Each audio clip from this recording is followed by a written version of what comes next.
सूरह फातिर रुकू नंबर 4।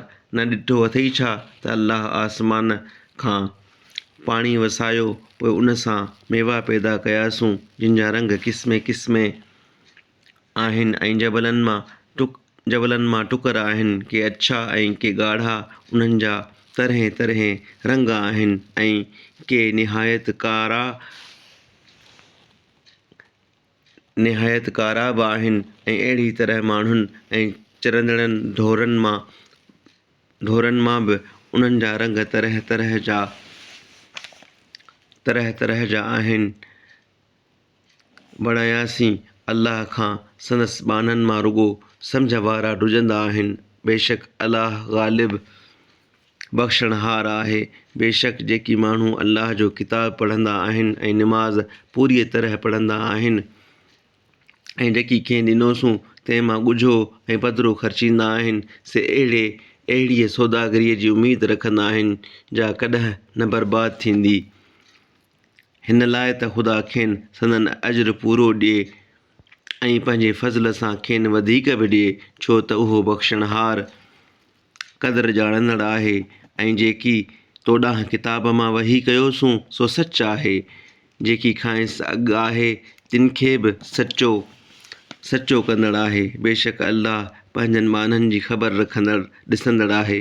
वरी उन्हनि खे किताब जो वारिस कयोसूं जिन खे पंहिंजनि बाननि मां चूंडियोसूं ऐं पोइ मंझाइनि के पाण लाइ ज़ालिम आहिनि ऐं मंझाइनि के विचथर आहिनि ऐं मंझाइनि के अल्लाह जे हुक्म सां चङाइनि में अॻिराई कंदड़ आहिनि। इहो ई वॾो फ़ज़्ल आहे।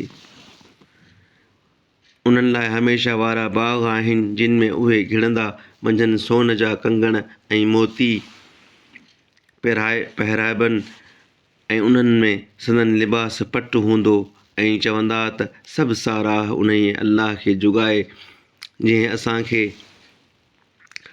सभु ॾुख टारिया। बेशक असांजो पालणहार क़दुरु ॼाणंदड़ आहे, जंहिं असांखे पंहिंजे फज़ल सां सदाईं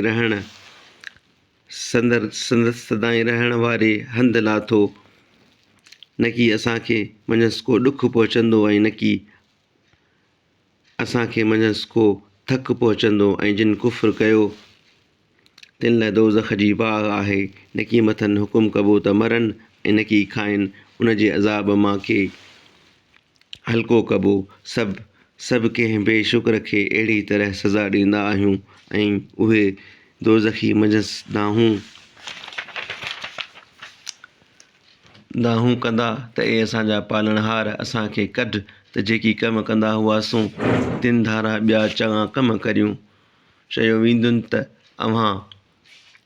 अव्हां खे एतिरी ॼमार न ॾिनी हुईसूं छा त जेको नसीहत वठणु घुरे हा सो मंझंदि नसीहत वठी सघे हा।